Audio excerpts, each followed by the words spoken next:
আসসালামু আলাইকুম বন্ধুরা, জামিলা হোম ব্লগসে সবাইকে স্বাগত জানাচ্ছি। তো দেখেন, আমরা বাসা থেকে বের হয়েছি। বাসা থেকে বের হয়ে গেট পর্যন্ত যাইতে আমার জায়গাটা অনেক বড়। তো এখানে নিচে যে কতগুলো বাসা আছে, বাচ্চারা খেলাধুলা করতেছে। এখন রাতের বেলা, মানে সন্ধ্যা রাত, ওরা খেলতেছে। আর এই যে হচ্ছে মেক্সি, গেটের সামনে বসে রয়েছে।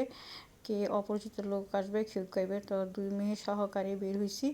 তো আজকের রাস্তাটা এত ভালো লাগতেছে হাঁটতে, মানে কল্পনার বাইরে। রাস্তার মধ্যে কোনো নাই, যানজট নাই, এবং রিক্সাও সেরকম নাই, কারণ অটো রিক্সা নাকি উঠাই দিচ্ছে। সেই জন্য রাস্তাটা খুবই ফাঁকা, হাঁটতে খুবই ভালো লাগতেছে। মানে প্রতিদিন হাঁটতে পারি না রাস্তা দিয়ে, এত অটো রিক্সা আসে, মানে গায়ের উপর উঠাই দেবো, কেমন একটা ভয়, একটা আতঙ্ক নিয়ে রাস্তা দিয়ে হাঁটতে হয়।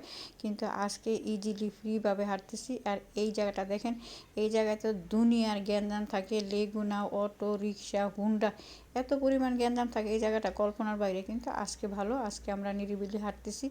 রাস্তায় কুকুরগুলোও আরামে ঘুম আসতেছে, ওরাও যেন রাস্তায় ঠিক মতো থাকতে পারে না এই গাড়ি ঘোড়ার জন্য। যাই হোক, আমরা হাঁটতে হাঁটতে চলে আসছি। তো আমি একটা হসপিটালে যাব, আমি শরীরে কিছু প্রবলেম আছে, সেই জন্য একটা হসপিটালে আসছি, বাসার সামনেই, বেশি একটা দূরে না। তো এই হসপিটালটাতে আজকেই প্রথম আসলাম আমি।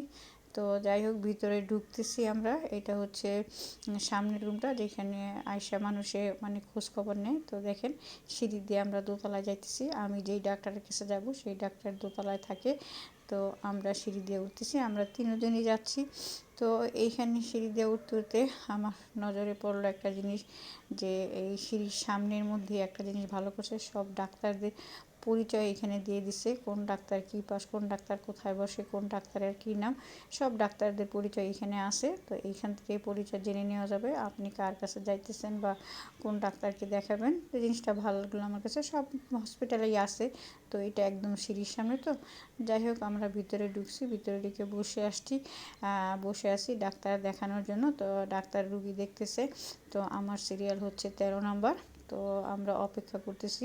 এখন ডাক্তারের কাছে আছে 12 নম্বর রুগী। তো 12 নম্বর রুগী বের হওয়ার পরে 13 নম্বর, 13 নম্বর হচ্ছে আমি। তো সেই জন্য একটু অপেক্ষা করতে হইতেছে। যাই হোক, আমরা ডাক্তার দেখাইয়া একটা দোকানে ঢুকলাম। দোকানে ঢুকে এখানে কিছু খাওয়ার চিন্তা ভাবনা করতেছি। তো মেয়ের আর কিছু খাইলো না, আমি এখান থেকে শুধু 1 কাপ হট কফি খাইছি। আর ওরা নিজেদের জন্য কিছু খাবার বাড়িতে নিয়ে আসলো, যে বাড়িতে যেয়ে খাবে, এইখানে খাবে না। তো আজকে এই পর্যন্তই। মিনি ব্লগে সবাইকে